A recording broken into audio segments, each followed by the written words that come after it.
If you like chips and you're looking for a way to get your green vegetables in, I suggest you try making kale chips.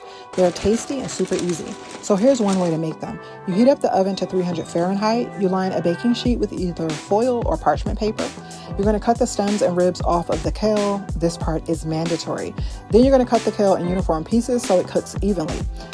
Toss them in olive oil or any other oil you like. So here's the thing, you can either sprinkle salt and seasoning on the kale after it's on the tray, or you can mix the seasoning in with the oil first, then toss it all together, then put it on the tray. I think I like the batch where the seasoning was sprinkled on the tray more than the one that was tossed. So I use just Himalayan salt and smoked paprika because I love me some smoked paprika. I will put that on pancakes, okay?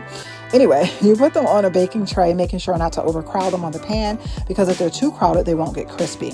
You leave them in for about 20 minutes, but watch them because they will burn quickly if you don't time it right. Completely cool them, and then you can store them in a paper bag or an airtight container. Now, I made the mistake of putting them in a bag too soon, and they turned into kale jerky. Super tough to eat. If that happens, no worries. Just put the oven on 200 Fahrenheit for 3 to 5 minutes and they'll crisp back up. Kale is an antioxidant and anti-inflammatory, so it can reduce chronic inflammation.